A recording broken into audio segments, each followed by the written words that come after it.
അഭിനേതാക്കളുടെ സംഘടനയായ അമ്മയിലെ തൊഴിൽ പീഡനാരോപണത്തിൽ വീണ്ടും പരാതിയുമായി ഓഫീസ് ജീവനക്കാരി അതുല്യ. നീനാക്കുറുപ്പ്, കുക്കു പരമേശ്വരൻ, ഉണ്ണി ശിവപാൽ എന്നിവർക്കെതിരെ ഫോൺ സംഭാഷണങ്ങളും ശബ്ദരേഖകളും അടക്കമാണ് പരാതി. സിറ്റി പോലീസ് കമ്മീഷണർക്കും ലേബർ ഓഫീസർക്കും അതുല്യ പരാതി കൈമാറി. അതുല്യയുടെ പ്രതികരണം ഒന്ന് കേൾക്കാം. എന്നെ ടെർമിനേറ്റ് ചെയ്തു എന്ന് പറയുന്ന ദിവസം മുതൽ അന്ന് വൈകുന്നേരം മുതൽ നീനാക്കുറുപ്പ് എന്നെ തുരുതുരെ വിളിക്കുന്നുണ്ട്. അപ്പോൾ എന്നിട്ട് എന്നോട് പറയുന്നത്, ഈ വാശിക്ക് മോൾ അടുത്ത ജോലിക്ക് കയറണം, മോളെ എന്നാണ് വിളിക്കാറ്, ഈ വാശിക്ക് മോൾ അടുത്ത ജോലിക്ക് കയറണം. എന്നിട്ട് പറഞ്ഞ് ഇവർ എൻ്റെ നമ്പർ കൊടുത്ത പ്രകാരം എനിക്കറിയാത്ത പല മെമ്പേഴ്സും എന്നെ വിളിക്കുന്നു, എൻ്റെ ബയോഡേറ്റ വാങ്ങുന്നു.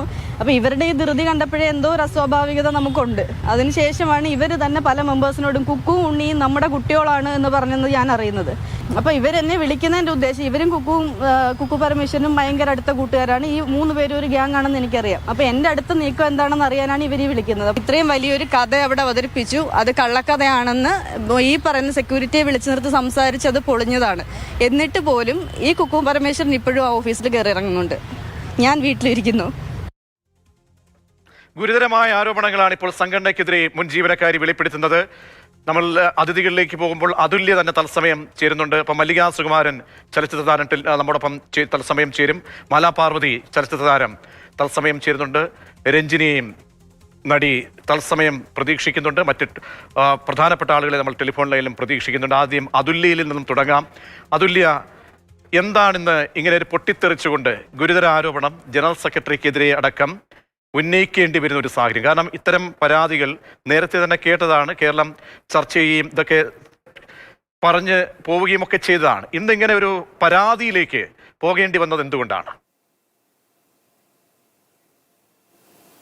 അന്നൊരു തൊഴിൽ പീഡന പരാതി കൊടുത്തു. അത് പോലീസ് സ്റ്റേഷനിൽ ലേബർ ഓഫീസിലൊക്കെ കൊടുത്തു. അത് ചർച്ചയായി. അതിന് എക്സിക്യൂട്ടീവ് കമ്മിറ്റി മീറ്റിംഗ് മെയ് 12-ന് കൂടുകയും കമ്മീഷണർ ഓഫീസിൽ ഞാൻ സംസാരിക്കാൻ പോയ എന്നെ അവിടുന്ന് നേരിട്ട് മീറ്റിങ്ങിലേക്ക് വിളിക്കുകയും ഞാൻ അവിടെ ചെന്ന് സംസാരിക്കുകയും ചെയ്തപ്പോഴാണ് ബാക്കി ചില ഗൂഢാലോചനകൾ കൂടി അവിടെ നടന്നു എന്നുള്ളത് എനിക്ക് വ്യക്തമാകുന്നത്. അപ്പം അതും ഞാൻ സെക്യൂരിറ്റിയെ ഭീഷണിപ്പെടുത്തിയെന്നൊക്കെയുള്ള രീതിയിലുള്ള ചോദ്യങ്ങൾ വന്നു. സെക്യൂരിറ്റിയെ വിളിച്ചു നിർത്തി സെക്യൂരിറ്റിക്ക് എന്താണ് പ്രശ്നം എന്ന് എൻ്റെ മുമ്പിൽ വെച്ച് ചോദിക്കുകയും ഈ കഥകൾ ഇന്ന് പുറത്തു വന്ന ഓഡിയോയിലെ കഥകളൊക്കെ ഞാൻ അവിടെ കേൾക്കുകയും ചെയ്തു. അതിനുശേഷം വൈകിട്ട് നടന്ന പ്രസ് മീറ്റിൽ എൻ്റെ ടെർമിനേഷൻ റിവോക്ക് ചെയ്തു എന്ന് പറയുന്നുണ്ട്. അതിനുശേഷം എന്നെ വിളിച്ചു പറഞ്ഞു, പിന്നെ അമ്മയിൽ നിന്ന് എന്നെ അറിയിക്കുന്നുണ്ട് ഞാൻ വീട്ടിലിരുന്ന് വർക്ക് ചെയ്താൽ മതി, പിന്നെ കുക്കു പരമേശ്വരനുള്ളിടത്തോളം കാലം ഈ ഓഫീസിലേക്ക് കയറുന്നത് ഡേഞ്ചറാണെന്നുള്ള രീതിയിലാണ് എനിക്ക് കിട്ടിയ നിർദ്ദേശം. അപ്പോൾ അതനുസരിച്ച് ഞാൻ വീട്ടിലിരിക്കുന്നു. പക്ഷേ അതിനുശേഷവും ഈ ഗൂഢാലോചനകൾക്കൊന്നും ഒരു അവസാനമില്ലാത്ത പോലെ നീനാക്കുറുപ്പ്, ഞാൻ ആ കമ്മിറ്റിയിൽ ഞാൻ ഒരു തെളിവായിട്ട് കൊടുത്തിരിക്കുന്ന ഓഡിയോ ലീക്ക് ചെയ്തിട്ട് നീനാക്കുറുപ്പ് അത് ഞാൻ ലീക്ക് ചെയ്തു എന്നുള്ള പേരിൽ ഹിൽ പാലസ് പോലീസ് സ്റ്റേഷനിൽ ഇതിന്റെയൊക്കെ തുടക്കം എങ്ങനെയായിരുന്നു? ഈ സെക്യൂരിറ്റി ജീവനക്കാരൻ മുഹമ്മദ് എന്നാണല്ലോ അദ്ദേഹത്തിന്റെ പേര്. അദ്ദേഹത്തെ ഈ രംഗത്തേക്ക് അദ്ദേഹത്തിന്റെ രംഗപ്രവേശനം എങ്ങനെയായിരുന്നു?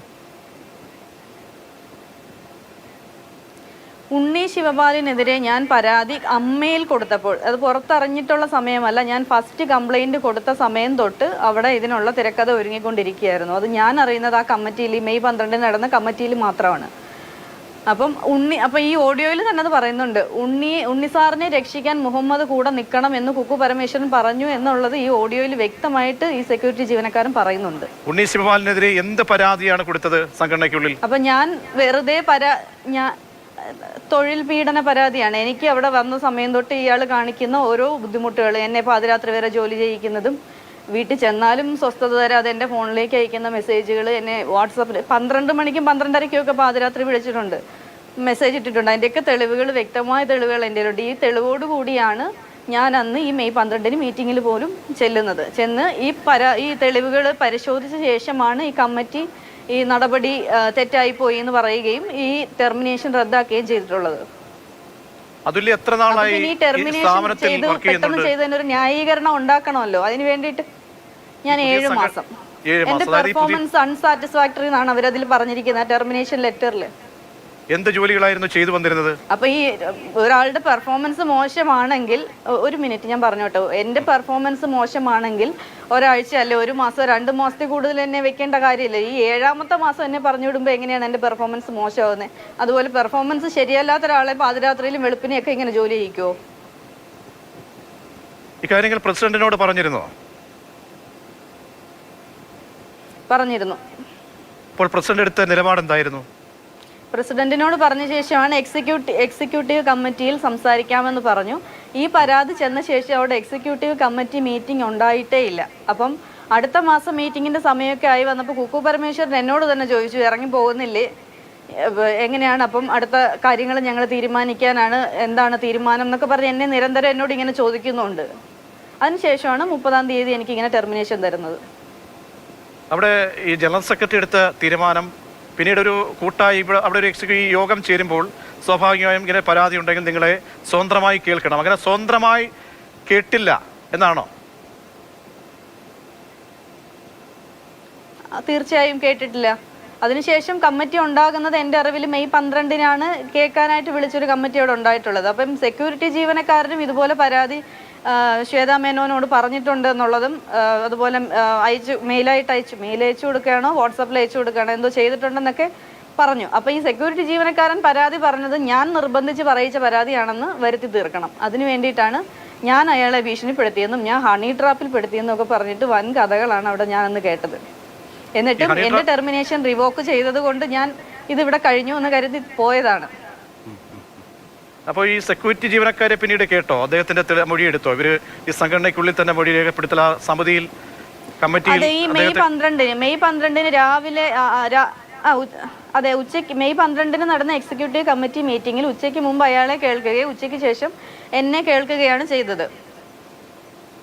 ഒടുവിൽ സെക്യൂരിറ്റി ജീവനക്കാരന്റെ ഇപ്പോഴത്തെ നിലപാട് എന്താണ്? എന്റെ പ്രസൻസിൽ തന്നെ സെക്യൂരിറ്റി ജീവനക്കാരൻ ഇതെല്ലാം ഏറ്റു പറഞ്ഞതാണ്. അതായത് തെറ്റാണ് അല്ലെങ്കിൽ ഒരു കള്ളക്കഥയാണ് മാനേജർ എന്ന് ബോധ്യപ്പെട്ടു. ഈ കള്ളക്കഥയാണെന്നും ഇപ്പോൾ ഇരിക്കുന്ന സർക്കാർ, അന്ന് മറ്റേ ഇത് ഭരണം മാറിയിട്ടില്ല, ഇപ്പോൾ ഇരിക്കുന്ന സർക്കാർ നമ്മുടെ ആണെന്നും അയാൾക്ക് ഗവൺമെന്റ് ജോലി വരെ കൊടുക്കാമെന്ന് വരെ പറഞ്ഞു എന്നാണ് ആ കമ്മിറ്റിയിൽ പറഞ്ഞിരിക്കുന്നത്. മീറ്റിംഗ് മിനിറ്റ്സ് പരിശോധിച്ചാൽ മനസ്സിലാവും. കമ്മിറ്റി റെക്കോർഡഡ് ആണല്ലോ, വ്യക്തമായ തെളിവുകൾ കമ്മിറ്റി തന്നെ ആ ദിവസത്തെ കാര്യങ്ങൾ പരിശോധിച്ചാൽ അതിലുണ്ട്. പറഞ്ഞു തന്നെയാണ് അയാൾ പറഞ്ഞത്. കുക്കു പരമേശ്വരൻ. അപ്പോൾ ഇവരുടെ ഒരു കോക്കസ് എന്നാണോ ഈ ചുരുങ്ങിയ കാലത്തെ അവിടുത്തെ തൊഴിൽ സമയത്ത് മനസ്സിലാക്കിയ ഒരു കോക്കസ് അവിടെ പ്രവർത്തിക്കുന്നതെന്നാണോ? തീർച്ചയായും. അപ്പോൾ ഈ പ്രസിഡന്റിന്റെ റോൾ എന്താണ് ശരിക്കും? പ്രസിഡന്റിനോട് ഇക്കാര്യങ്ങൾ പറയുന്നു, പ്രസിഡന്റ് നിസ്സഹായ അവസ്ഥയിലാണോ? പ്രസിഡന്റിന് അവിടെ ഒരു റോളും ഇല്ല എന്നാണ് അവിടെ വരുന്ന എല്ലാവരെയും കുക്കു പരമേശ്വരൻ പറഞ്ഞ് പഠിപ്പിക്കാറ്. എന്നോട് തന്നെ പലതവണ പറഞ്ഞിട്ടുണ്ട്, പ്രസിഡന്റിന് അവിടെ യാതൊരു അധികാരവുമില്ല, സെക്രട്ടറിയാണ് എല്ലാം എന്നോട് തന്നെ പറഞ്ഞിട്ടുണ്ട്. ഞാൻ ഇന്റേണലി ഞാൻ കൊടുത്ത കംപ്ലൈന്റിൽ ഞാനത് പറയുന്നുണ്ട്. എന്നിരുന്നാലും തുടക്കത്തിൽ ഇവർ എന്നോട് അങ്ങനെ ആയിരുന്നില്ല പറഞ്ഞു. ഞാൻ ചെന്ന സമയത്ത് പറഞ്ഞത് സെക്രട്ടറി, പ്രസിഡന്റ്, ട്രഷറർ ഈ 3 പേരുമാണ് അവിടെ എല്ലാ കാര്യങ്ങളും തീരുമാനിക്കുന്നത്. അപ്പോൾ ഒഫീഷ്യലി എല്ലാ കാര്യങ്ങളും ഈ 3 പേരെ അറിയിക്കണമെന്ന് പറഞ്ഞു. പിന്നീട് അതിനുശേഷം ഇവർ തമ്മിൽ പ്രശ്നങ്ങൾ എന്തോ ഉണ്ടാവുകയും അങ്ങനെ പിന്നീട് എനിക്ക് കിട്ടുന്ന നിർദ്ദേശം ഇങ്ങനെയാണ്, ഇനി പ്രസിഡന്റിനോടൊന്നും പറയേണ്ട കാര്യമില്ല, സെക്രട്ടറിയും ട്രഷററും തീരുമാനിച്ചാൽ മതി എന്നുള്ളത്. അങ്ങനെ പിന്നെ ഞാൻ പേയ്മെന്റുകൾ പോകുന്നത് ഉൾപ്പെടെ ഞാൻ ഈ പറയുന്ന പ്രസിഡന്റിന് ഞാൻ വാട്സാപ്പിൽ ഞാൻ മെസ്സേജ് ചെയ്ത് കൊടുക്കാറുണ്ട്, ഈ പേയ്മെന്റുകൾ ചെക്ക് വിടുന്നതൊക്കെ. അപ്പോൾ പല കാര്യങ്ങളും അവർക്ക് ഇതെന്തിനാണ് വിട്ടതെന്ന് എന്നോട് ചോദിക്കാറുണ്ട്, അവരറിയാറില്ല. അപ്പോൾ ഇന്റേണലി ഇവർ തമ്മിൽ നടത്തേണ്ട കമ്മ്യൂണിക്കേഷൻ അവിടെ നടക്കാറില്ല. അപ്പോൾ ഇവിടേക്ക് ഒരു സാമ്പത്തിക ലാഭം, സാമ്പത്തിക കൊതിയൊക്കെയാണോ ഇങ്ങനെ ഉണ്ടാകുന്ന പല ആരോപണങ്ങൾക്കും പിന്നിൽ? പല രീതിയിൽ നമുക്കറിയാം, സ്പോൺസർഷിപ്പുമായി ബന്ധപ്പെട്ടൊക്കെ ഒരുപാട് കഥകൾ പുറത്തേക്ക് വരുന്നു. ഒരു ഓഡിറ്റിങ്ങും ഇല്ലാത്ത രീതിയിലേക്ക് മലാപാർവതിയെ പോലെയുള്ള മുതിർന്ന ചലച്ചിത്ര താരങ്ങളൊക്കെ ആവശ്യപ്പെടുകയൊക്കെ നിരന്തരം ചെയ്ത കാര്യങ്ങൾ നമ്മുടെ പബ്ലിക് ഡൊമൈനിൽ പ്രതികരണങ്ങളായിട്ടുണ്ട്. അപ്പോൾ അതുല്യക്ക് 7 മാസത്തെ കാലയളവിൽ മനസ്സിലാകുന്നതാണ് ഇതിൻ്റെയൊക്കെ പിന്നിൽ എന്താണ്? ഇവര് ഈ പറഞ്ഞ ഗ്യാങ് അവിടെ എന്തൊക്കെയോ പ്ലാൻ ചെയ്യുകയൊക്കെ ചെയ്യുന്നുണ്ട്.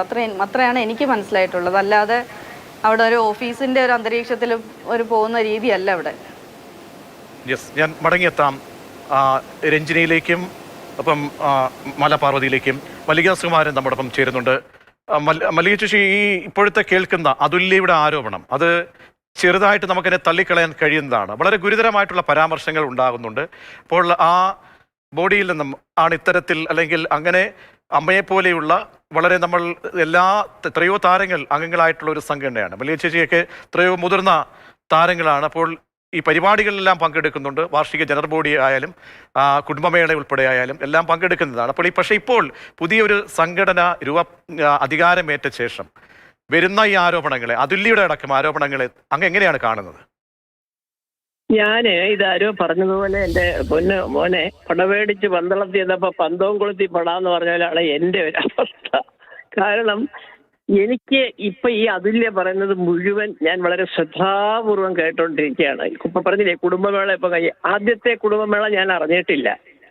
എന്നെ അവർ പണ്ടേ കുടുംബത്തിൽ ഉൾപ്പെടുത്തിയിട്ടില്ല എന്നുള്ള പരമാർത്ഥം ഞാനിവിടെ തുറന്നു. അതുകൊണ്ട് എനിക്ക് അതിൽ ഒരു വിരോധമില്ല. കാരണം നമ്മൾ ഇനിയിപ്പോൾ സിനിമയൊന്നും വേണ്ട അല്ലെ വേണ്ട അതൊക്കെ വിട്ട് അല്ല അങ്ങനെയുള്ള ഒരു അതിമോഹങ്ങളൊന്നും ഇല്ല. അതൊക്കെ ചെറുപ്പക്കാർക്കും അല്ലെങ്കിലും ചെറുപ്പക്കാരിയാണ് എന്ന് പറഞ്ഞ് നടക്കുന്നവർക്കും ഒക്കെ വളരെ ഉത്സാഹത്തോടെ പോകാവുന്ന ഒരു സ്ഥലമാണ് അമ്മ അസോസിയേഷൻ. പിന്നെ ഇപ്പൊ ഈ സംഭവത്തിലേക്ക് വരികയാണെങ്കിൽ ഇതിനകത്തൊരു നാടകമുണ്ട് എന്നുള്ളത് 100% ശരിയാണ്. ഞാനൊരു കാര്യം ചോദിച്ചോട്ടെ, ജാതീയം പറഞ്ഞാണല്ലോ ഇപ്പോ ഇവർ ഈ അൻസിബയെ കൊണ്ട് ഇതെല്ലാം പറയുന്നത്. ഏറ്റവും കൂടുതൽ ജാതീയമായി അധിക്ഷേപിച്ച് ഒരു പടം സംവിധാനം ചെയ്തതിന്റെ പേരിൽ എന്റെ മകൻ അനുഭവിച്ചെന്ന് നിങ്ങൾക്ക് അറിയാമല്ലോ. ആരോ പൈസ മുടക്കിയെടുത്ത പടം, ആരോ എഴുതി കൊടുത്ത കഥയും തിരക്കഥയും, മലയാളത്തിന്റെ അഭിമാനമായ മോഹൻലാലേട്ടൻ അത് ചെയ്യാൻ പറഞ്ഞ സംവിധാനം കഴിഞ്ഞപ്പോൾ വളരെ അഭിമാനത്തോടുകൂടി അതൊരു പ്രഖ്യാപനങ്ങൾ അതിന്റെ പുറകെ നടന്ന് 1.5 വർഷം കഷ്ടപ്പെട്ടൊരു പടം ചെയ്തു. എന്നിട്ട് അവസാനം വന്നപ്പോൾ എന്തുണ്ടായിരുന്നു? ആരെങ്കിലും പറഞ്ഞോ? ഒന്ന്. രണ്ടാമത്, ഒരു അതിജീവിതം പുറത്തു നിൽക്കുന്നുണ്ട്. ഇവരുടെ ഒന്നും കാര്യത്തിൽ അക്ഷരം മിണ്ടാത്തവര് പെട്ടെന്ന് എവിടുന്ന് ആ ഒരു അതിജീവിതയുടെ കാര്യമല്ല, അല്ലെങ്കിൽ പോട്ടെ ഇതുപോലെ ജാതീയമായിട്ട് അധിക്ഷേപിച്ചത് സുകുമാരന്റെയും മല്ലികയുടെയും മകനെയാണെന്നുള്ളത് ഇവർക്കൊക്കെ അറിയാമായിരുന്നല്ലോ അന്നും. എന്നിട്ട് അതൊക്കെ പോട്ടെ, കഴിഞ്ഞ കഥകൾ ഞാൻ അതിനെ അങ്ങോട്ടൊന്നും പോകുന്നില്ല. പക്ഷെ അന്ന് മുതൽ അതിനകത്തൊരു വലിയ കോക്കസ് ഉണ്ട്, ഒരു ഗ്രൂപ്പ് ഉണ്ട്. ഇതിനകത്ത് കാണുന്ന പലരെയും നിയന്ത്രിക്കുന്നത് പുറത്തുള്ള ശക്തികളാണ്. അവർക്ക് പല ഉദ്ദേശങ്ങളും കാണും. അവരുടെ ബിസിനസ് പരമായ നേട്ടങ്ങൾ, സാമ്പത്തികപരമായ നേട്ടങ്ങൾ.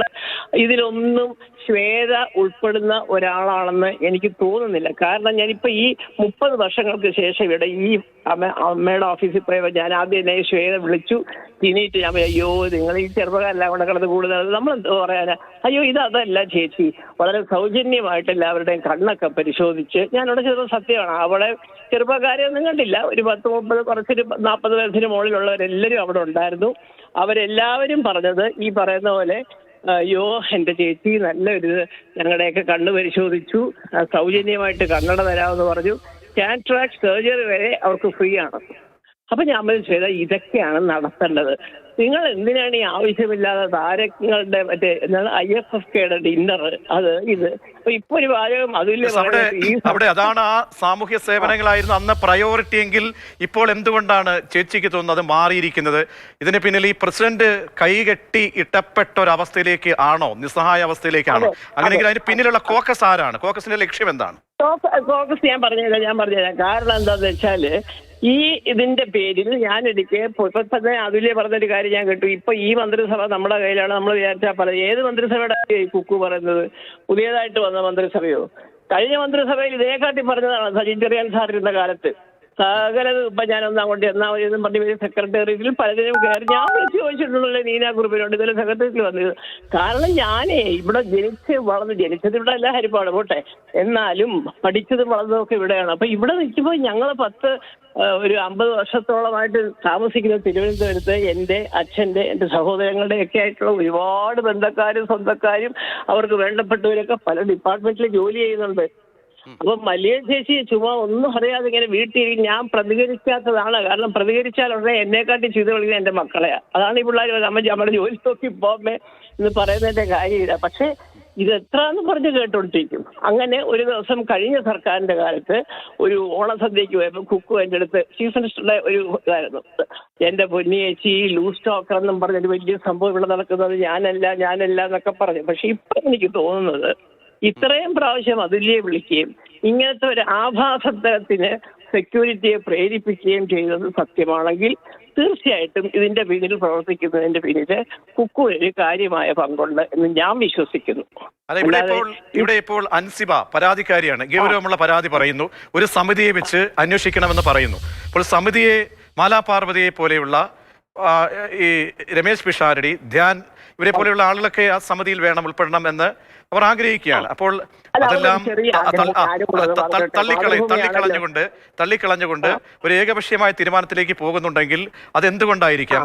കോക്കസിന്റെ പിടിമുറുക്കമാണ് ഈ പറയുന്ന കോക്കസിന്റെ. ഞാൻ കേസ് കൊടുത്തേനെ.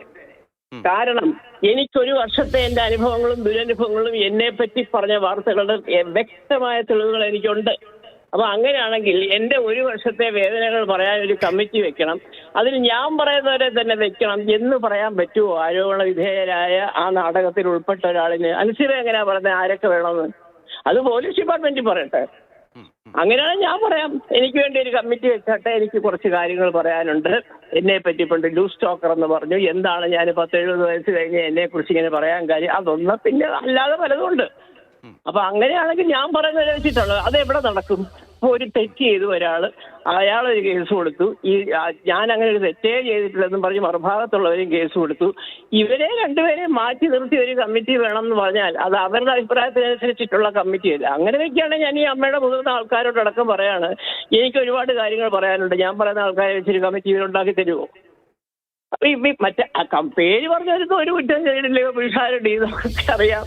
ശരിയാണ്, ജനകീയ നേതാവാണ്. ഇപ്പോ ധ്യാനാണെങ്കിലും മാലാപാർവതി ആണെങ്കിലും സജീവമായിട്ടും ബോൾഡായിട്ടും അഭിപ്രായം പറയുന്നതല്ലാതെ അവരെ അമ്മയിൽ വന്ന് കിടന്ന് വരുന്നവരാണോ? അല്ലല്ലോ. അപ്പൊ അത് ശരിയല്ല. ഇവരെല്ലാം തീരുമാനിക്കേണ്ടത് കമ്മിറ്റിയിൽ ആരൊക്കെ വേണമെന്ന്. ഈ അൻസിബ കഴിഞ്ഞ ഒരു വർഷത്തിനിടയ്ക്ക് എത്രയോ പ്രാവശ്യം ഞാനൊരു മകളെ പോലെ സംസാരിക്കുകയും കർച്ചുമാരി നിങ്ങളൊക്കെ നേരം വിളിക്കാനുള്ള നിങ്ങളൊക്കെ ഇതൊക്കെ കേട്ടിട്ട് ഇങ്ങനെ പാടുന്നത് എന്നൊക്കെ പറഞ്ഞ് ഞാൻ ഉപദേശിക്കുകയും ഒക്കെ ചെയ്തിട്ടുണ്ട്. പല സംഘടനകളും ഇവിടെ ഇപ്പോൾ അങ്ങ് തന്നെ കഴിഞ്ഞ ദിവസങ്ങളിൽ ഒരു കമന്റ് പറഞ്ഞു, തല കുനിച്ച് പോകേണ്ടി വരുന്ന അവസ്ഥയാണ് മുതിർന്ന താരങ്ങൾക്ക്. അതായത് തൊലി ഉരിഞ്ഞു പോകുന്ന, നമുക്കൊക്കെ കേൾക്കുമ്പോൾ തൊലി ഉരിഞ്ഞു പോകുന്ന ആരോപണങ്ങളാണ്. അങ്ങേയറ്റ പരദൂഷണങ്ങളും അങ്ങോട്ടും ഇങ്ങോട്ടുള്ള പാരവയ്പ്, ഇതൊക്കെയാണ് ഈ സംഘടനയിൽ നിന്ന് പുറത്തേക്ക് വരുന്നത്. അപ്പോൾ അടിയന്തരമായി എടുക്കേണ്ട ഒരു നിലപാട് എന്താണ്? അവിടെ എക്സിക്യൂട്ടീവ് കമ്മിറ്റി യോഗം ചേരുന്നുണ്ട്, യോഗം വിളിക്കുന്നു, ജനറൽ ബോഡി ഉണ്ട്. ആവശ്യഘട്ടങ്ങളിൽ ബൈലോ അനുസരിച്ച് ഒരു ജനറൽ ബോഡി വിളിക്കാം. അപ്പോൾ മുതിർന്ന താരങ്ങൾ ഉൾപ്പെടെ പുറത്തു നിൽപ്പുണ്ട്. എന്തിടപെടലാണ് ഇക്കാര്യത്തിൽ വേണ്ടത് അടിയന്തരമായി യുദ്ധകാലാടിസ്ഥാനത്തിൽ? ഞാൻ അടിയന്തരമായിട്ടൊരു കാര്യം ഞാൻ പറയാം. അതിന് മുമ്പ് ഒരു കാര്യം ചോദിച്ചിട്ടുണ്ട്. മാതൃഭൂമിക്ക് അറിയാവുന്ന അറിയത്തില്ല, ആദ്യത്തെ എക്സിക്യൂട്ടീവ് കമ്മിറ്റിയുടെ ഒരു അടി നടക്കുന്നത് ഡോക്ടർ റോണിയും അൻഷിബയും കൂടെ. അത് നിങ്ങൾ ആരെങ്കിലും അറിഞ്ഞോ? എന്താ കുക്കു പരമേശ്വരനും ഉണ്ണിശോപാലും നീന ഗ്രൂപ്പും ഒക്കെ അന്ന് പ്രതികരിക്കാതിരുന്നതും നമ്മളെ ഉള്ളവരെ അറിയിക്കാതിരുന്നതും പരസ്യമായിട്ട് ഇങ്ങനെ പറയാതിരുന്നതും എന്തിനാ വിളിച്ചു വെച്ച്? അത് എനിക്കറിയാം, ബാധിക്കപ്പെട്ടവരാണ് എന്നോട് പറഞ്ഞത്. അപ്പോ അന്നൊന്നുമില്ലാത്ത ഒരു വിരോധവും എല്ലാം കൂടെ പെട്ടെന്ന് ഒരു സ്നേഹം തോന്നി. അതെ, ഒരു പരിധിവരെയൊക്കെ അൻസിബയ്ക്ക് അറിയാം. ഇത് അൻസിബയുടെ കാര്യം സ്വന്തമായിട്ട് നോക്കാൻ വേണ്ടിയാണ്, അത് വേറെ കാര്യം. പക്ഷെ ഇപ്പം ഒരു സ്നേഹം അൻസിബയോടെ കാണിക്കുന്നത് അൻസിബയോടുള്ള ആത്മാർത്ഥമായിട്ടുള്ള സ്നേഹമല്ല. ഇതിന്റെ പിന്നിൽ അവരുടെ വ്യക്തി വിദ്വേഷവും പകയും വൈരാഗ്യവും എല്ലാം ഉണ്ട്. ഇത് അവിടെ നടക്കുന്നുണ്ട്. ജനറൽ ബോഡി കൂടിയപ്പോൾ എൻ്റെ അടുത്ത് ഒരുപാട് പേര്, അന്ന് വലിയ സംഘടനകൾ പെണ്ണുങ്ങൾക്കും ആണുങ്ങൾക്കും ഒക്കെ ഉണ്ട്, അത് ഇന്ന ആൾക്കാർ പറഞ്ഞു ഇന്ന് മറ്റേ മെമ്മറീസ് കാർഡിന്റെ വിഷയം ചർച്ച ചെയ്യരുത്. ഞാൻ ആര് ചർച്ച ചെയ്യാൻ പറഞ്ഞു? അല്ല, അതല്ല പറയുകയായിരുന്നു. അപ്പൊ ഇങ്ങനെയൊക്കെയുള്ള ഒരു ബാഹ്യമായിട്ടുള്ള ഒരു പ്രേരക ശക്തികളുടെ നിർദ്ദേശങ്ങൾക്ക് വഴങ്ങരുത്, നമ്പർ 1. പിന്നെ അടിയന്തരമായിട്ട് വേണ്ട കാര്യം ഇതങ്ങ് മൊത്തം എടുത്തങ്ങ് കളയാനുള്ള പറയാനുള്ള ധൈര്യവും ആ ആക്ഷനിലേക്ക് നീങ്ങാനുള്ളതും അമ്മയിലെ അംഗങ്ങൾക്ക് വേണം. ഇല്ലെങ്കിൽ നമ്മളൊക്കെ ഈ പറയുന്നതിൻ്റെ ഒരു പെട്ടിയടുക്കി പോകാനിരിക്കുന്നവരാ. എനിക്ക് വളവും വേണ്ട, ഒന്നും തരണ്ട. ഇതിനുള്ള വിരോധം ഉണ്ടെങ്കിൽ അത് അവിടെ ഇരുന്നോട്ടെ, എനിക്ക് അതിൽ സങ്കടവും ഇല്ല. പക്ഷേ ഈ സംഘടന ഇങ്ങനെയല്ല തുടങ്ങിയത്. അന്തസ്സായിട്ട് ആണുങ്ങളിരുന്ന് ഭരിച്ച് കാര്യങ്ങൾ എന്തെല്ലാം ചെയ്യുന്നു. ഇതൊന്നും ഇവരെ കൊണ്ടൊന്നും അല്ലല്ലോ. ചികിത്സയ്ക്ക് മരുന്ന് കൊടുക്കുന്നത്, പെൻഷൻ കൊടുക്കുന്നതൊക്കെ ഇവരെ കൊണ്ടുവന്നാണോ? അല്ല. 7 മാസം 8 മാസമായ ഒരു സംഘടനയിൽ 70 വർഷമായാലും കേൾക്കാൻ പാടില്ലാത്ത വൃത്തികെട്ട കാര്യങ്ങളാണ് ഇപ്പൊ കേൾക്കുന്നത്. നിങ്ങൾ തന്നെ കേൾക്കുന്നില്ല. അയാൾ എന്താ പറഞ്ഞിരിക്കുന്നത്? ആ മുഹമ്മദ്, ഞങ്ങൾക്കെല്ലാം കിട്ടി ഈ വോയിസ് മെസ്സേജ്. ഇതൊക്കെ എന്ത്? ഞാനിങ്ങനെ അതിശയിച്ചു, ഈ മനുഷ്യൻ. ഇപ്പൊ അതിലെ പറയുന്നത് ഇതെല്ലാം അവിടെ പറഞ്ഞിട്ടുണ്ട്. അപ്പൊ എന്തായിരുന്നു ഇതുവരെ മിണ്ടാതിരുന്നത് ഇവരെല്ലാരും? അന്ന് പറഞ്ഞു വിടണ്ടേ ഇവരെ എല്ലാവരെയും? കുക്കു അടക്കം, ഉണ്ണിശിവാല്, കുക്കു, നീന കുറുപ്പ്, ഈ സെക്യൂരിറ്റി, അതുല്യ, ഇവരെല്ലാം മാറി നിന്നിട്ട് വേണം ഇതിനെ പറ്റിയിട്ട് അന്വേഷിക്കാൻ. അത് പ്രസിഡന്റ് ആയിരുന്നു അന്ന് മുതിർന്നവരെ വെച്ചിട്ടൊരു കമ്മിറ്റി ഉണ്ടാക്കി വളരെ മോശമായ രീതിയിലുള്ള അലിഗേഷൻസ് വരുന്നുണ്ട്, ഇതിന്റെ സത്യാവസ്ഥ അറിയണം എന്ന് പ്രസിഡന്റ് പറയണമായിരുന്നു. അപ്പൊ എവിടെയോ ശ്വേതയുടെയും കയ്യും കാലും ശ്വേത പറയുന്നത് ഞാൻ പ്രതീക്ഷിക്കുന്നത് അറ്റ്ലീസ്റ്റ് ജനറൽ ബോഡിയിലെങ്കിലും പറയട്ടെ. എന്തായാലും എന്റെ പൊന്നു ദൈവമേ, സത്യം പറയുകയാണെങ്കിൽ എന്തിപ്പോ അതുല്യ നടിയല്ലാത്തതുകൊണ്ടാണോ ഇത് കമ്മിറ്റിയിൽ വരാത്തത്? അൻസിബ നടിയായതുകൊണ്ടാണോ കമ്മിറ്റിയിൽ ഇത്രയും സീരിയസ് ആയിട്ട് കുക്കു എടുത്തത്? അതിനല്ല. അമ്മ അവിടെ ഇരിക്കുന്നത് 12 മണിക്ക് വന്ന് കയറുന്നവർക്ക് ചായ ഇടാനൊന്നല്ല കൊച്ചിന്റെ ജോലി. അതിനെ 5-7 മണി 6 മണി സമയത്ത് വീട്ടിൽ പറഞ്ഞു വിടണം. അവിടെ പലരും വരും, ചായ ഇട്ട് കൊടുക്കുക, അതെടുത്ത് കൊടുക്കുക, ഇതെടുത്ത് കൊടുക്കുക, ഈ ജോലിയായി ആ ജോലിയായി. ഇത് ദാസിവേലയോ? അവിടെ നിന്ന് പോയി കാണാം, ഓരോ മുറിയിലും 10 ക്യാമറയുണ്ട്. എന്തിനാണിത്? എന്തോ രഹസ്യ സ്വഭാവം അവിടെ ഉണ്ട്. അതിലൂടെ സംസാരിക്കുന്നത് വിദേശത്തിരിക്കുന്നവരെ കേൾക്കാണ്. ഇവിടെ ഔട്ട് ഓഫ് സ്റ്റേഷൻ പോയി ദുബായിലോ ലണ്ടനിലോ എവിടെ പോയി ഇരുന്നാലും ഇവിടെ സംസാരിക്കുന്നത് റെക്കോർഡ് ചെയ്ത് അന്നേരം അവർക്ക് കിട്ടുക. പിന്നെ എങ്ങനെയാണ് ബാക്കിയുള്ള മീഡിയയ്ക്ക് കിട്ടാതിരിക്കുന്നത്? ഇത് ആര് കൊടുത്തു എന്നൊക്കെ ചോദ്യങ്ങളൊക്കെ കേട്ടാൽ നമുക്ക് തോന്നും, യോ ആരാണോ എന്തതൊക്കെ. ഇപ്പോഴാണ് ഞാൻ മനസ്സിലാക്കുന്നത് ഇത് ലോകം മുഴുവൻ പോകുന്നുണ്ടെന്നുള്ളത്. തീർച്ചയായും വളരെയധികം നന്ദി മല്ലിക ചേച്ചി. വളരെ ഗുരുതരമായിട്ടുള്ള ആരോപണങ്ങൾ അമ്മയ്ക്കെതിരെ ഉയരുമ്പോൾ അതിൽ ഈ സംഘടന തന്നെ പിരിച്ചുവിട്ട് പുതിയ ഭരണസമിതി വരണം എന്നൊരു നിലപാടെടുക്കുകയാണ് മുതിർന്ന അഭിനേത്രി കൂടിയായ മല്ലിക സുകുമാരൻ. വളരെയധികം നന്ദി.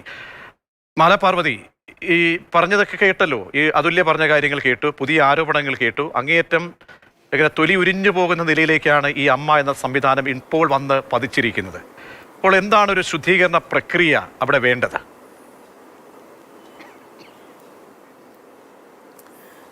അതുല്യയുടെ തുടർച്ചയായിട്ട് വേറെ വോയിസ് നോട്ടുകൾ പുറത്തു വരാനിരിക്കുകയാണ്. അപ്പോൾ അത് പുറത്തു വരും. അതുല്യ പറഞ്ഞൊരു വേർഷൻ, അതിന് പുറമേ വേറെ വലിയ ആരോപണങ്ങൾ ഉള്ള മറ്റ് വോയിസ് നോട്ടുകൾ ഞാൻ കേൾക്കാനിടയായി. അപ്പോൾ അത് 2 ദിവസത്തിനകം പുറത്തു വരുമായിരിക്കും. അതവിടെ നിൽക്കട്ടെ. എല്ലാവരെയും പിരിച്ചുവിടണം എന്നുള്ള കാര്യത്തിൽ ഞാൻ ആദ്യത്തെ ദിവസം തന്നെ പറഞ്ഞ കാര്യമാണ്, എല്ലാവരെയും പിരിച്ചുവിടണം. പിന്നെ ഇപ്പം താങ്കൾ ചോദിച്ചല്ലോ അൻസിബ ഇങ്ങനെ ഒരു ഭരണസമിതി രൂപീകരിക്കുമ്പോൾ ഇത് കേൾക്കാനുള്ള ആൾക്കാരെ വെക്കണമെന്ന്. അതിൽ എൻ്റെ ഒരു അഭിപ്രായം പറയുവാണെങ്കിൽ അൻസിബയുടെ അറിവില്ലായ്മ കൊണ്ട് എൻ്റെ പേരൊക്കെ പറഞ്ഞതാണ്. ഞാനൊക്കെ വളരെ സ്ട്രോങ് ആയിട്ട് സപ്പോർട്ട് ചെയ്ത് അൻസിബയോടൊപ്പം നിൽക്കുന്ന ആളാണ്. അപ്പം അങ്ങനെ ഒരു സ്ട്രോങ് സ്റ്റാൻഡ് എടുത്ത് ഒരു സൈഡ് പറഞ്ഞ ആൾക്കാരെ ഒന്നും ഒരു നിഷ്പക്ഷമായ കമ്മിറ്റിയിൽ വരരുത്. അപ്പോൾ അത് അൻസിബയുടെ ഒരു ആശങ്കയിൽ നിന്ന് പറഞ്ഞതായിരിക്കാം. പിന്നെ രമേശ് പിഷാരുടെയും രാജ് ശ്രീനിവാസനും ന്യായമേ പറയുള്ളൂ എന്നുള്ള വിശ്വാസത്തിലും പറഞ്ഞതായിരിക്കാം. സത്യം പറഞ്ഞാൽ സിനിമ ഇൻഡസ്ട്രിയിലെ ഒരാളെ പോലും ആ കമ്മിറ്റിയിൽ ഉൾപ്പെടുത്തരുതെന്നാണ് എൻ്റെ പക്ഷം. കാരണം സിനിമ ഇൻഡസ്ട്രി തന്നെ 2ഓ 3ഓ ആയിട്ടോ സ്പ്ലിറ്റ് ചെയ്ത് പലരോടൊപ്പം നിൽക്കുകയാണ്. ഇപ്പോൾ അവിടെ ഒരു ഓർഗനൈസേഷനല്ല, ആത്മയുണ്ട്, ലെമായുണ്ട്, അങ്ങനെ പല സംഘടനയിലെ ആൾക്കാർ പല പല ഗ്രൂപ്പായിട്ട് സ്പ്ലിറ്റ് ചെയ്ത് നിന്ന് ഇപ്പോൾ ഈ നിഷ്പക്ഷരായിട്ടുള്ളവരുണ്ടെങ്കിൽ പോലും അവരെയും ഇതിനകത്ത് ഉൾപ്പെടുത്താതെ മേ ബി ഒരു രഞ്ജി പണിക്കർ സാറിനെയോ വല്ലതും ഉൾപ്പെടുത്തിക്കൊണ്ട് പോലീസ്, ഒരു വക്കീൽ, അല്ലെങ്കിൽ സിനിമാ മന്ത്രി സജസ്റ്റ് ചെയ്യുന്ന ഒരു എല്ലാ 3 ഇടതുപക്ഷ അല്ലെങ്കിൽ കോൺഗ്രസ്, BJP എല്ലാത്തിൽ നിന്നും ആൾക്കാരെ ഇരുത്തിക്കൊണ്ട് നിഷ്പക്ഷരായ ഒരു സമിതി രൂപീകരിച്ച് അവർ കേൾക്കണം. ഇതിനകത്ത് സിനിമാ മന്ത്രി പറഞ്ഞു എന്ന് പറയുന്നത് കേട്ടു. എനിക്കതൊന്നും അറിയത്തില്ല. ഞാനിത് എന്തോ തമ്മിലുള്ള വഴക്കാണ്, ഞാൻ ഇടപെടുന്നില്ലെന്ന്. അങ്ങനെയൊന്നും അല്ല. ഇത് സിനിമയെ ബാധിക്കുന്ന വിഷയമാണ്. അതിനകത്ത് നടക്കുന്നത് അങ്ങേയറ്റത്തെ ഗുരുതരമായ പ്രശ്നങ്ങളാണ്. അവിടെ അത്ര എളുപ്പമുള്ള കാര്യമല്ല. ഇന്നത്തെ ഈ അതുല്യയുടെ പിന്നെ ഈ വോയിസ് ക്ലിപ്പ് കൊണ്ട് തീരുന്നതുമല്ല ഈ വിഷയം. ഇതിനപ്പുറത്തേക്കും പോകാനുണ്ട് കാര്യങ്ങൾ. അതുകൊണ്ട് ഞാൻ ഒരു അഭിപ്രായവും ഈ സമയത്ത് പറയുന്നില്ല. പാതി വെന്ത അറിവുകൾ കൊണ്ട് സംസാരിക്കരുതെന്നാണ് എൻ്റെ ഒരു വിചാരം. അതുകൊണ്ട് ഞാനൊന്നും സംസാരിക്കുന്നില്ല. തീർച്ചയായിട്ടും ലേബർ കോർട്ടിൽ കൊടുത്തിരിക്കുന്ന വിഷയമാണ് അതുല്യയുടെ, അതിന് പരിഹാരം ഉണ്ടാവണം. അതേപോലെ അൻസിബ പരാതി കൊടുത്തിട്ടുണ്ട്, അതിനും പരിഹാരം ഉണ്ടാവണം. അൻസിബ നീനാക്കുറുപ്പ് പരാതി കൊടുത്തിട്ടുണ്ട് അതുല്യക്കെതിരെ, അതിനും പരാതി ഉണ്ടാവണം. അൻസിബയുടെ പരാതി ലക്ഷ്മിപ്രിയക്കെതിരെയാണ്. പിന്നെ അതുപോലെ ടിനി ടോമിനെതിരെയും കൊടുക്കുമെന്ന് പറയുന്നു. അപ്പം ഇവരെല്ലാവരും തമ്മിൽ അങ്ങോട്ടും ഇങ്ങോട്ടും വഴക്കാണ്. എല്ലാവർക്കും പോലീസിൻ്റെ അടുത്ത് എത്തിയ പരാതികളാണ്. ഇതിലൊന്നും നമ്മൾ ഇവിടെ ഇരുന്നുകൊണ്ട് ഇത് അവർ കൊള്ളാം ഇവർ കൊള്ളാം, ഇതിനകത്ത് അത് കൊള്ളുന്നതിൻ്റെ വിഷയമൊന്നുമല്ല. ആർക്കെതിരെ അനീതി നടന്നു എന്ന് ചർച്ച ചെയ്ത് തീരുമാനിക്കണം. വ്യക്തിപരമായ സ്റ്റാൻഡുകൾ എനിക്കില്ല ഈ വിഷയത്തിൽ. തീർച്ചയായും കുറച്ച് സമയം കൂടി തുടരണം. രഞ്ജിനിയിലേക്കും വളരെ പ്രധാനപ്പെട്ട ഒരു ചോദ്യമുണ്ട്. ആ ചോദ്യത്തിന്റെ മറുപടിയും പ്രതീക്ഷിക്കുന്നു. ചെറിയൊരു ഇടവേള അനിവാര്യമായതുകൊണ്ടാണ് അതിവേഗം തിരികെ മാറുന്നു എന്നാണ് നമ്മൾ പരിശോധിക്കുന്നത്. ശ്രീമതി രഞ്ജിനി, ഹേമ കമ്മിറ്റി റിപ്പോർട്ടിന് പിന്നാലെ സമൂഹത്തിൽ നിന്നടക്കം പൊതുസമൂഹത്തിൽ നിന്നും സിനിമാ മേഖലയിൽ നിന്നൊക്കെ ഉയർന്നതാണ് സ്ത്രീകളുടെ നേതൃത്വം തലപ്പത്തേക്ക് വരണമെന്ന്. നിഷ്പക്ഷമായ രീതിയിൽ ആ നേതൃത്വം ഈ സംഘടനയെ നയിക്കട്ടെ എന്ന് എല്ലാവരും ആഗ്രഹിച്ചു. ഇന്നിപ്പോൾ അതിൽ വ്യസനിക്കേണ്ടി വരികയാണോ? എവിടെയാണ്, എന്താണ് സംഭവിക്കുന്നത്? ഇങ്ങനെ പൊതുജന മധ്യത്തിൽ ഇട്ട് ഇങ്ങനെ കൊത്തിവലിക്കപ്പെടുന്ന അങ്ങേയറ്റം മലീമസമായ രീതിയിലേക്ക് ഈ ഒരു സന്നദ്ധ സേവന സംഘടനയ്ക്ക് ഇങ്ങനെ പൊള്ളലുകൾ ഏൽക്കേണ്ടി വരുന്നെങ്കിൽ അതിന്റെ പിന്നിൽ ആരാണ്? എന്ത് തിരുത്താണ് വേണ്ടത്? ഞാൻ അങ്ങനെ കാണുന്നില്ല ഇത്. ബിക്കോസ് ഇത് പണ്ട് തൊട്ടേ ഉണ്ടായിരുന്നു. നേരത്തെ മല്ലിക ചേച്ചി പറഞ്ഞതല്ലോ, ഇത് ഇപ്പോൾ അസോസിയേഷനിലൊന്നും നടക്കുന്നില്ല. ഇത് നേരത്തെ തന്നെ ഉണ്ടായിരുന്നു, വർഷങ്ങളായിട്ട് ഉണ്ടായിരുന്നു. പക്ഷേ അപ്പോഴെല്ലാം ഇതൊരു ഹഷ് ആയിട്ടാണ് പോയിക്കൊണ്ടിരുന്നത്. കാരണം തലപ്പത്തിൽ ഇരിക്കുന്നതെല്ലാം വളരെ വലിയ സ്റ്റാർസ് ആണ്, സൂപ്പർ സ്റ്റാർസ് ആണ്, പിന്നെ പ്രൊഡ്യൂസേഴ്സ്, ഇങ്ങനത്തെ ആൾക്കാർ. അപ്പോൾ നമ്മൾ അവിടെ എന്താ പറയാ, പറയാതെ ഇരിക്കും. കാരണം നമുക്ക് അവസരം വേണം അഭിനയിക്കാൻ. അപ്പൊ അവരോട് പോയി നമ്മൾ എന്താ പറയാ, ഫൈറ്റ് ഇല്ല, എന്തെങ്കിലും ആർഗ്യൂ ചെയ്യാനിരുന്നാലേ അപ്പോൾ നമ്മൾ ബ്ലാക്ക് ലിസ്റ്റ്, ഓട്ടോമാറ്റിക്കലി നമ്മൾ ബ്ലാക്ക് ലിസ്റ്റിൽ പെടും. അത് കാരണം കൊണ്ടാണ് കുറെ പേര് പേടിച്ചിട്ടാണ് അവിടെ ഒരു മിണ്ടാതെ ഇരുന്നു. ഓക്കെ, അതൊരു അഡ്ജസ്റ്റ്മെന്റ് ആയിരുന്നു. പിന്നെ അത് കഴിഞ്ഞിട്ട് റിപ്പോർട്ട് വന്ന ശേഷം പെട്ടെന്ന് നമ്മളെല്ലാവരും കണ്ടതല്ലേ, ഈവൻ മെമ്പേഴ്സ്ക്ക് അറിയാതെ തന്നെ ഈ അസോസിയേഷൻ തന്നെ ഡിസോൾവ് ആയി പോയത്. അപ്പോ അത് ആലോചിക്കാൻ നോക്കാം. അത് കഴിഞ്ഞിട്ടല്ലേ പുതിയ ശ്വേത ഈ ലേഡീസ് എല്ലാം ഒരുമിച്ച് വന്നപ്പോ ഞാൻ വിചാരിച്ചു വളരെ സന്തോഷമായിരുന്ന ഒരു കാര്യമാണ്. ബിക്കോസ് ഇന്റർനാഷണൽ ഗ്ലോബലി എടുത്താലും ഒരു അസോസിയേഷനിലും ഇങ്ങനെ ലേഡീസ് ആണ് പ്രസിഡന്റ്, ജനറൽ സെക്രട്ടറി, ആരും ഇല്ല. അങ്ങനെയല്ല, എല്ലാം men dominated. Because cinema is always men dominated ഒരു ഇൻഡസ്ട്രിയാണ്. അപ്പോ ഇപ്പൊ ഓരോരോ കാര്യങ്ങൾ പുറത്ത്, അതായത് ഈ മീഡിയയിൽ വരുമ്പോ അത് വളരെ സങ്കടം. നേരത്തെ മാല പാർവതിയും പറഞ്ഞു, പിന്നെ മല്ലിക ചേച്ചിയും പറഞ്ഞു, ഞങ്ങൾ എല്ലാവരും സിനിമ ആൾക്കാരാണ്. പക്ഷെ ഇത് ഇങ്ങനെ ഡെയിലി ഇങ്ങനെ കേൾക്കുമ്പോൾ നമുക്ക് തന്നെ ഭയങ്കര സങ്കടം തോന്നുന്നു. What's going on? കാരണം നമ്മുടെ ഇൻഡസ്ട്രി ഒരു എന്താ പറയാ, എല്ലാവരും ഒരുമിച്ച് പോற ഒരു ഇൻഡസ്ട്രിയാണ്. Okay, the main problem is നമുക്ക് ഗ്രീവൻസസ് പറയാൻ ഒരു സംവിധാനം ഇവിടെ ഇല്ല. അത് കാരണം കൊണ്ടാണ് ഞാൻ ഹേമ കമ്മിറ്റി കോൺസ്റ്റിറ്റ്യൂട്ട് ഇത് ചെയ്യുമ്പോൾ ഞാനാണ് ഫസ്റ്റ് ആയിട്ട് ഒരു പാർട്ടിസിപ്പന്റ് ആയിട്ട് പോയത്. കാരണം എല്ലാവരും മടിച്ചു അതിനകത്ത് പോവാൻ. അപ്പൊ ഞാൻ പറഞ്ഞു എല്ലാവരോടും, ആരും പോകുന്നില്ലേ? അങ്ങനെ മീൻസ് ഞാൻ പോവാമെന്ന് പറഞ്ഞിട്ടാണ് ഞാൻ ഫസ്റ്റ് ആയിട്ട് ഞാൻ അപ്പിയർ ചെയ്തു. കാരണം എന്ന് വെച്ചാല്, ബിക്കോസ് ഞാൻ തിരിച്ച് സിനിമയിൽ വന്നപ്പോ ഇത് തന്നെ പണ്ട് നേർന്ന സംഭവങ്ങൾ തന്നെ ഇപ്പോഴും ഈവൻ ഇറ്റ്സ് ബിക്കം വേഴ്സ്. പിന്നെ അവർ പരാതി പറയാൻ ഒന്നും ഇല്ല. അങ്ങനെ തന്നെ ക്യാമറ ലൈറ്റിംഗ് എല്ലാം മാറിയിട്ടുണ്ട്, പക്ഷേ ആൾക്കാരുടെ മെന്റാലിറ്റി സ്റ്റിൽ ദ സെയിം. അപ്പോ അത് കാരണം കൊണ്ടാണ് ഞാൻ അവിടെ ചെന്നിട്ട് എന്റെ സജഷൻസ് ഞാൻ കുറെ പറഞ്ഞു. ഈ ICC എന്ന് പറയുന്ന ഒരു സംവിധാനം നമ്മളുടെ ഇൻഡസ്ട്രിയിൽ വർക്ക് ആവില്ല. ബിക്കോസ് അത് കോർപ്പറേറ്റിൽ വർക്ക് ആവും, പക്ഷേ ഇവിടെ ഇൻഡസ്ട്രിയിൽ വർക്ക് ആവില്ല. ബിക്കോസ് അവിടെ തന്നെ ICC-ലിരുന്ന് തന്നെ അപ്പം തന്നെ നമ്മൾ വാട്സാപ്പിൽ മെസ്സേജ് അയക്കുന്നു. സോ ഈ കോൺഫിഡൻഷ്യാലിറ്റി, ഈ പ്രിവസി, ഇതെല്ലാം റെസ്പെക്ട് ചെയ്യാതെ ഒരു industry, I'm sorry to say this, ഇതാണ് സത്യം. അപ്പൊ രഞ്ജിനി, നോക്കൂ, ഇവിടെ ഇപ്പോൾ സ്ത്രീകളുടെ കൈകളിലേക്ക് എത്തിയപ്പോൾ ഇതാണ് അവസ്ഥ എന്ന് ചിന്തിക്കുന്നവർ ആരെങ്കിലും അങ്ങനെയും ഉണ്ടാകും. അങ്ങനെ ഒരു നറേറ്റീവ് ക്രിയേറ്റ് ചെയ്യപ്പെടാം. രണ്ട്, ഒരു മാലാപാർവതിയോ അല്ലെങ്കിൽ ഏതെങ്കിലും ഒരു ഭാഗ്യലക്ഷ്മിയോ ഒരു രഞ്ജിനിയോ മാത്രമല്ല ഇവിടെ പ്രതികരിക്കേണ്ടത്. ഇത് മുച്ചോട് മുടിയുന്ന അവസ്ഥയിലേക്ക് അടിമുതൽ മുടി വരെ ഇങ്ങനെ വ്യാപിച്ചിരിക്കുകയാണ്. ഒരു വൈറസ് ബാധ ഈ അമ്മ സംഘടനയിൽ ബാധിച്ചിരിക്കുകയാണ്. അപ്പോൾ അവിടെ പ്രതികരിക്കേണ്ട ആളുകൾ പ്രതികരിക്കാതെ പോകുന്നത് എന്തുകൊണ്ടാണ്? പ്രതികരണങ്ങൾ എന്തുകൊണ്ട് വരുന്നില്ല? WCCയുടെ എന്ന സംഘടനയിൽ നിന്ന് പോലും പ്രതികരണങ്ങൾ വരുന്നില്ല. അപ്പോൾ ഈ പറയുന്ന അതുല്യ അടക്കം ഈ താരസംഘടനയിൽ താരങ്ങൾപ്പെടാത്തവർ ആയതുകൊണ്ടാണോ? അതല്ല ബാക്കി അൻസിബ, നേരത്തെ മല്ലിക ചേച്ചി തന്നെ ചോദിച്ചതുപോലെ അൻസിബ, അപ്പോൾ എന്തുകൊണ്ടാണ് ഈ ഉത്തരവാദിത്തപ്പെട്ട ആളുകൾ, വലിയ ടീം പുറത്തുണ്ടല്ലോ, അവരുടെ ഒരു ഇടപെടൽ ഉണ്ടാകാതെ പോകുന്നത്? ഞാൻ നേരത്തെ പറഞ്ഞല്ലേ, എല്ലാവർക്കും അവരുടെ അവസരം നഷ്ടപ്പെട്ടു പോവും നമ്മൾ ഇതിൽ ഇന്റർഫിയർ ചെയ്ത. അത് കാരണം കൊണ്ടാണ് എല്ലാവരും മിണ്ടാതെ ഇരിക്കുന്നത്. ഇതൊക്കെ ബെസ്റ്റ് സൊല്യൂഷൻ ആണ് ഞാൻ പറഞ്ഞത്. ഇപ്പോഴും ഞാൻ അതൊക്കെ വേണ്ടിയാണ് ഞാൻ ഫൈറ്റ് ചെയ്യുന്നത്. ഞാൻ എന്തിനാ ഹൈക്കോടതിയിൽ പോയി രണ്ട് കേസ് ഞാൻ ഫൈറ്റ് ചെയ്യുന്നു ഇപ്പോഴും. പിന്നെ സുപ്രീം കോടതിയിലും ഞാൻ ഫൈറ്റ് ചെയ്യുന്നത്. കാരണം ഒരു ട്രൈബ്യൂണൽ കോൺസ്റ്റിറ്റ്യൂട്ട് ചെയ്യണം. കാരണം ഒരു ഫൈൻഡിങ്സ് ആണ് ഈ ഇലീറ്റ് എക്സ് ജസ്റ്റിസും പിന്നെ IS അവരെല്ലാം സ്ട്രോങ് റെക്കമെൻഡേഷൻ ആണ് ഈ റിപ്പോർട്ടിനകത്ത്.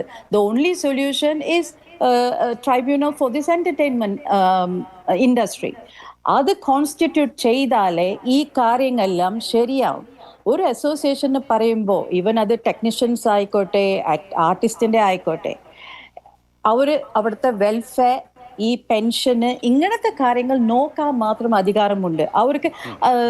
ഒരു ഫ്യൂ ഡേയ്സ് അഗോ നമ്മളുടെ ഹോം മിനിസ്റ്റർ തൂഫാന് ഒരു ഡ്രഗ്സ് അഗെയിൻസ്റ്റിന് ഒരു ഇത് ചെയ്തിട്ടുണ്ടല്ലോ.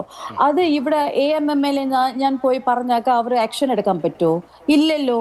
അപ്പോൾ അത് ലോ ആൻഡ് ഓർഡർ ആണ് ശരിക്കും അതിൽ കിക്ക് ഇൻ ചെയ്യുന്നത്. ഇപ്പൊ നോക്കൂ, ഈ അതുല്യ അവർ എന്തിനാ ലേബർ ഇതൊക്കെ പോയിരിക്കുന്നത്? ബിക്കോസ് അവിടെ ചെന്നിട്ട് ഈ MMLA പോയി ചെന്നിട്ട് അവിടെ എല്ലാം എന്താ പറയാ, it's all virus, it's all bacteria in that.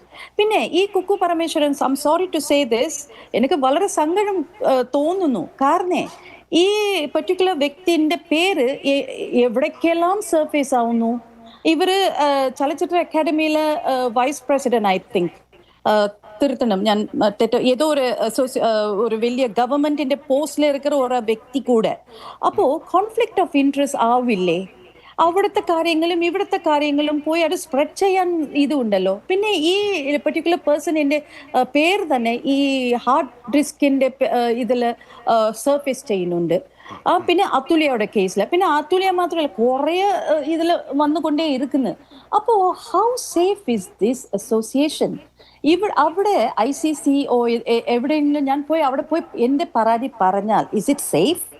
അല്ലെങ്കിൽ അതുല്യ ചെയ്യുന്ന പോലെ തന്നെ എല്ലാം എന്താ പറയാ അങ്ങനെ തന്നെ സ്പ്രെഡായി പോകുന്നല്ലേ?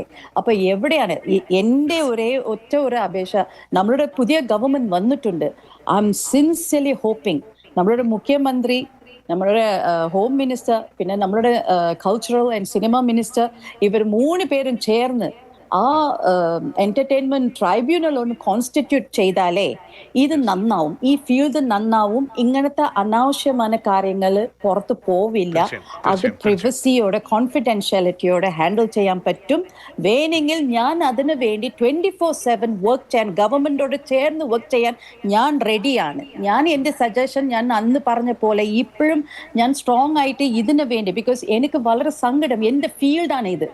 ഡെയിലി വന്ന് ഇങ്ങനെ ആൾക്കാർ വന്ന് ഇങ്ങനെ പറയുമ്പോൾ എനിക്ക് തന്നെ അത് ഇവിടെ എല്ലാവരും മാല, പിന്നെ മല്ലിക ചേച്ചി, എല്ലാവർക്കും സങ്കടം കേട്ടോ. കാരണം നമ്മളെ ആൾക്കാർ നോക്കുമ്പോൾ സിനിമയിലിരുന്നല്ലോ ഞങ്ങൾ വന്നത്.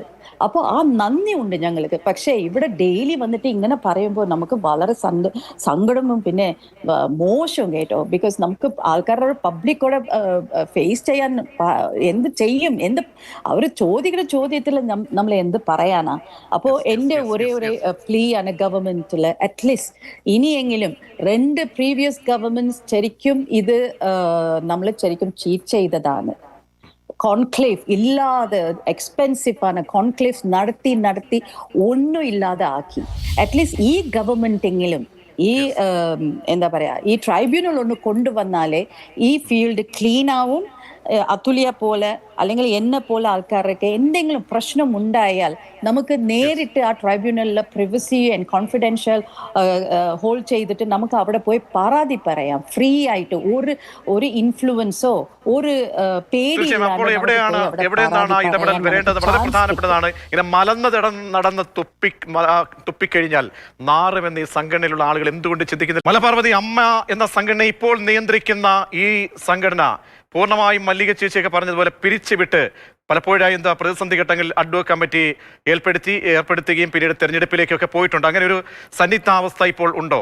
മാത്രമല്ല അമ്മയുമായി ബന്ധപ്പെട്ട് കേൾക്കുന്ന ഒരു കോക്കസിന്റെ കൈകളിലേക്ക്, അത് പുറത്തുള്ള ഒരു മാഫിയ സംഘടനയിലേക്ക് കൈകളിലേക്ക് ഈ സംഘടന പോകുന്നെന്ന ആരോപണം ഉയരുന്നുവെങ്കിൽ അത് പരിശോധിക്കപ്പെടണം. ആ പരിശോധന നമുക്ക് എങ്ങനെ സാധ്യമാകാൻ കഴിയും? കംപ്ലീറ്റ് അഴിച്ചുപണി, ശുദ്ധീകരണം, ആ ഒരു പ്രക്രിയയ്ക്ക് അടുത്ത സ്റ്റെപ്പ് എന്താണ്? നിങ്ങളൊക്കെ ഇങ്ങനെ പുറത്തേക്കിറങ്ങി ആരോപണം ഉന്നയിക്കുമ്പോൾ ഇനി നമുക്ക് പ്രായോഗിക തലത്തിൽ ചിന്തിക്കാൻ, നടപടികൾക്ക് വിധേയമാക്കാൻ സാധ്യമായ കാര്യങ്ങൾ കൂടി പങ്കുവെച്ചാൽ. ഞാൻ പുറത്തോട്ടിറങ്ങി ഒരു ആരോപണം ഉന്നയിച്ചിട്ടില്ല. എൻ്റെ അടുത്ത് ക്യാമറ വന്നപ്പോൾ എനിക്കറിയാവുന്ന കാര്യങ്ങൾ ഞാൻ പറഞ്ഞത് മാത്രമാണ്. അതിനകത്ത് ആരോപണം ഉന്നയിച്ചത് അതിനകത്ത് എക്സിക്യൂട്ടീവ് കമ്മിറ്റി മെമ്പേഴ്സായിട്ടുള്ള 2 സ്ത്രീകളാണ്. അങ്ങനെയാണ് ഈ വിഷയങ്ങൾ തുടങ്ങുന്നത്. അവിടെ ജോലി ചെയ്യുന്ന ഒരു സ്ത്രീ, 3 സ്ത്രീകളുടെ ആരോപണമാണ്. ഒന്ന് അൻസിബ, ഒന്ന് നീന കുറുപ്പ്, ഒന്ന് പിന്നെ അതുല്യ. ഈ 3 പേരാണ്.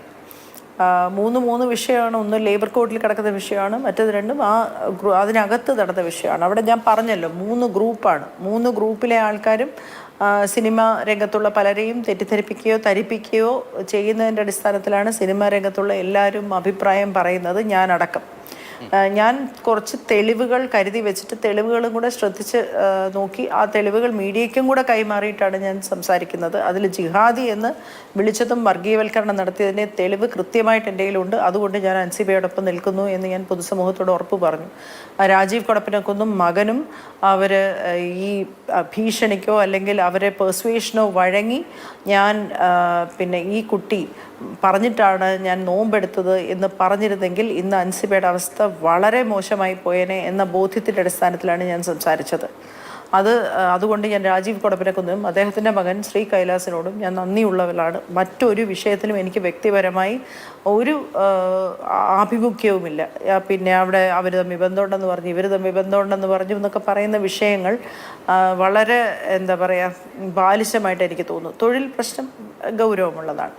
ഇത് എന്തായാലും ഈ ചക്കുളത്തിപ്പോരും ഈ തമ്മിൽ തല്ലും നാണക്കേടിന് വേറൊരു വാക്ക് കണ്ടുപിടിക്കണം, അത്രയും വലിയ നാണക്കേടാണ്. അപ്പോൾ അതാണ് ഞാൻ പറഞ്ഞത്. അതുകൊണ്ട് അത് സിനിമാക്കാർ ചർച്ച ചെയ്താലോ സിനിമാക്കാരുടെ ഇടയിൽ നിന്ന് ആൾക്കാർ കേട്ട് ഇത് പ്രശ്നത്തിന് പരിഹാരമാവില്ല.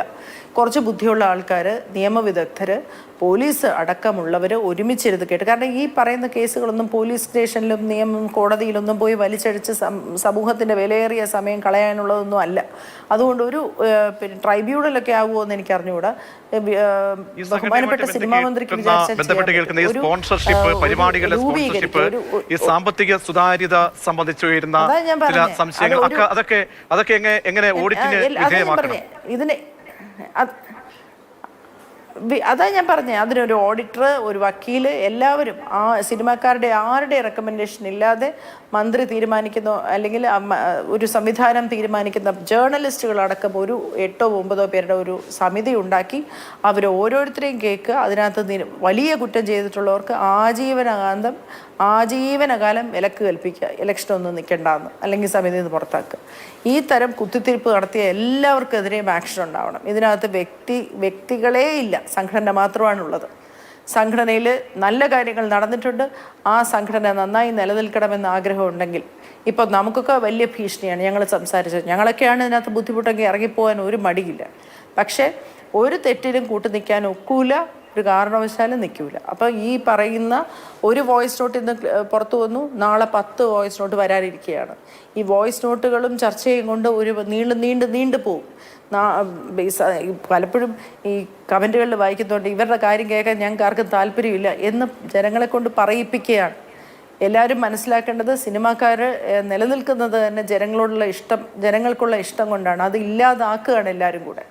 അതുകൊണ്ട് എത്രയും പെട്ടെന്ന് ഒരു സമിതി രൂപീകരിക്കുക. അതിൽ സിനിമാക്കാരുണ്ടാവരുത്, മാക്സിമം ഉണ്ടാവണമെങ്കിൽ ഞാൻ പറഞ്ഞില്ലേ ഒരു രഞ്ജി പണിക്കർ സാറിനെ പോലെ ഒരാൾ അദ്ദേഹമൊക്കെ ഉണ്ടായാൽ മതി. അത് അമ്മയുടെ ഒരു മെമ്പർ എന്നുള്ള നിലയ്ക്ക്.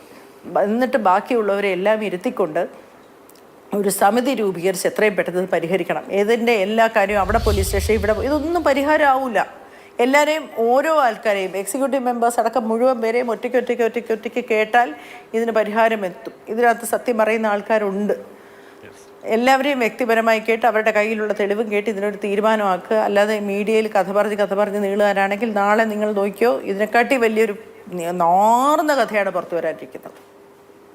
അതുപോലെ അവസാനമായി മാലാപാർവതി പറഞ്ഞതുപോലെ ഇനിയും തെളിവുകളൊക്കെ പുറത്തേക്ക് പല രീതിയിൽ വരാനുണ്ട്. ഇനിയും അതുപോലെ തന്നെ പോലീസിന് മുന്നിലേക്ക് പോവുകയാണ് അതുല്യ. അവിടെ ഒരു പ്രതീക്ഷയുണ്ടോ? അങ്ങനെ കൂടുതൽ തെളിവുകൾ സമർപ്പിക്കാവുന്ന സാഹചര്യം എന്താണുള്ളത്? വ്യക്തമായ തെളിവുകളോട് കൂടി തന്നെയാണ് ഞാൻ ഈ പരാതി ഇതിനു മുമ്പ് കൊടുത്തതും ഇപ്പോൾ കൊടുക്കുന്നതും. തെളിവില്ലാത്ത ഒരു പരാതിയും എൻ്റെ പക്കലില്ല. അപ്പോൾ അതങ്ങനെ തന്നെ തീരട്ടെ. നിയമപരമായിട്ട് എന്താണ് ചെയ്യാൻ പറ്റുന്നതെന്ന് നോക്കട്ടെ. എന്ത് സഹായമാണ് എനിക്ക് കിട്ടുന്നതെന്ന് നോക്കാം. സിനിമാ സംഘടനയായിട്ട് ബന്ധപ്പെട്ട് മറ്റാരെങ്കിലും ബന്ധപ്പെട്ടിരുന്നോ? സംഘടനകളിൽ നിന്നോ? WCC പോലെയുള്ള സംഘടനകൾ അല്ലെങ്കിൽ മറ്റ് ഏതെങ്കിലും സംഘടനകൾ, സിനിമകളിലെ മറ്റ് തൊഴിൽ സംഘടനകൾ? ഇതുവരെ ആരുമില്ല. തൊഴിൽ സംഘടനകൾ ആരും ബന്ധപ്പെട്ടിട്ടില്ല. സിനിമ ഇതുമായിട്ട് ബന്ധപ്പെട്ട് എന്നെ പോലീസ് സ്റ്റേഷനുകളിൽ നിന്നാണ് വിളിക്കുന്നത്. നീനാക്കുറുപ്പ് പരാതി കൊടുത്തു, വനിതാ സെല്ലിൽ പരാതി കൊടുത്തു, പോലീസ് സ്റ്റേഷനിൽ നിന്നാണ് എനിക്ക് ഈ കോളുകൾ വരുന്നത്. അതുകൊണ്ടാണ് ഞാനിപ്പോൾ ഈ പറഞ്ഞ തിരക്കഥ പോലും വെളിയിൽ കൊണ്ടുവരണമെന്ന് ഞാൻ വിചാരിച്ചത് പോലും ഈ ഗൂഢാലോചന ഇത് ഇനിയും തീർന്നിട്ടില്ല എന്നുള്ള ഉത്തമ ബോധ്യമുള്ളത് കൊണ്ടാണ്. ലാസ്റ്റ് കമന്റ് രഞ്ജിനി, അതായത് പറഞ്ഞുവല്ലോ ഇത് ഞങ്ങളുടെ ആഭ്യന്തര വിഷയമെന്ന് പറഞ്ഞ് കളയാൻ കഴിയില്ല. കാരണം ഞങ്ങളെ പോലെയുള്ള എന്നെ പോലെയുള്ള ഈ പറയുന്ന കോടിക്കണക്കിന് ആളുകളുടെ പണം കൊണ്ടുകൂടിയാണ് ഈ സിനിമാ മേഖല നിലനിൽക്കുന്നത്. അപ്പോൾ എല്ലാവർക്കും അറിയാനുള്ള എന്താണ് ആ സിസ്റ്റത്തിൽ സംഭവിക്കുന്നതെന്ന് അറിയാനുള്ള കൗതുകമുണ്ട്, അതിനുള്ള നീതി ഉറപ്പാക്കേണ്ടതുമുണ്ട്. ഇപ്പോൾ പറഞ്ഞ അതുല്യെ പോലെയുള്ളവർക്കൊക്കെ നീതി ഉറപ്പാക്കേണ്ടതുമുണ്ട്. അപ്പോൾ ഒരു കളക്റ്റീവായിട്ടുള്ള രീതിയിൽ ഈ വിഷയത്തെ നമുക്ക് എങ്ങനെ പരിഹരിക്കാൻ കഴിയും? Last comment. ഇത് ഗവൺമെന്റ് തന്നെ ഇൻവോൾവ് ആവണം ഈ ഇപ്പം നടക്കുന്ന പ്രശ്നങ്ങൾക്ക്. ഓക്കെ, പെട്ടെന്ന് ട്രൈബ്യൂണൽ വന്നാൽ ഇതെല്ലാം ശരിയാവും. ഇനി എല്ലാവർക്കും പേടി ഉണ്ടാവും, ഇങ്ങനത്തെ അനാവശ്യമായ കാര്യങ്ങൾ മീഡിയയിൽ വന്ന് പറയാതെ ഇരിക്കും. അഥവാ അവിടെ തന്നെ എന്തെങ്കിലും പ്രശ്നം ഉണ്ടെങ്കിൽ നമുക്ക് അവിടെ പോയി സൊല്യൂഷൻ എടുക്കാമല്ലോ. ഗ്രീവൻസസ് അഡ്രസ് ചെയ്യാൻ ഒരു ട്രൈബ്യൂണൽ ഉണ്ടെങ്കിൽ എല്ലാവരും അവിടെ പോവാം. പക്ഷേ തൽക്കാലം ഇത് റിസോൾവ് ചെയ്യാൻ ഒരുപാട് പ്രശ്നങ്ങളുണ്ട്. ആക്ച്വലി നമുക്ക് ശരിക്കും ഇത് ഗവൺമെന്റ് ഇന്റർഫിയർ ചെയ്യരുതല്ല, കാരണം ഇതൊരു ചാരിറ്റിയാണ്, ചാരിറ്റി ഓർഗനൈസേഷൻ. അപ്പൊ ചാരിറ്റി ഓർഗനൈസേഷൻ വരുമ്പോൾ എല്ലാം ഓഡിറ്റ് പ്രകാരം കറക്റ്റായിട്ട് ഇരിക്കണം. അവിടെ എന്തൊക്കെയെല്ലാം ലീക്ക് ആവുന്നു. അപ്പോൾ ഇതിന് ശരിക്കും ലോ ആൻഡ് ഓർഡർ ആണ് കിക്ക് ഇൻ ചെയ്യേണ്ടത്. നമ്മൾ എന്തിനാ വെറുതെ ഗവൺമെന്റ് ഒരുപാട് കാര്യങ്ങളുണ്ട്. ഇത് ആദ്യം പോലീസ് ഇൻവെസ്റ്റിഗേറ്റ് ചെയ്യട്ടെ തററായിട്ട്, അത് കഴിഞ്ഞിട്ട് നമുക്ക് നോക്കാം ഇത് എവിടേക്ക് പോകുന്നു. യെസ്, തീർച്ചയായും. എന്തായാലും ഗ്യാലറികളിൽ ഇരുന്ന് കളി കാണരുത് മുതിർന്ന താരങ്ങൾ ഉൾപ്പെടെ എല്ലാവരുടെയും പ്രതികരണങ്ങൾ ഉണ്ടാകണം. അപ്പോൾ വളരെ മലീമസമായ അവസ്ഥയിലേക്ക്, കുത്തഴിഞ്ഞ അവസ്ഥയിലേക്ക് അമ്മ എന്ന സംഘടന പോകാനും പാടില്ല. പ്രത്യേകിച്ച് ഹേമ കമ്മിറ്റി പോലെയൊക്കെയുള്ള കമ്മിറ്റികൾ രൂപീകരിക്കപ്പെട്ട് സിനിമാ ലോകത്തൊരു ശുദ്ധീകരണ പ്രക്രിയ ഉണ്ടാകുമെന്ന് പ്രതീക്ഷിച്ച ഇടത്താണ് ഇത്തരത്തിലുള്ള പുഴുക്കുത്തുകൾ രൂപപ്പെടുന്നത്. അത് തുടച്ച് മാറ്റപ്പെടണം. വളരെയധികം നന്ദി പ്രതികരിച്ച രഞ്ജിനി, മല്ലിക സുകുമാരൻ, ഒപ്പം മാലാ പാർവതി, അതുല്യ പരാതിക്കായി.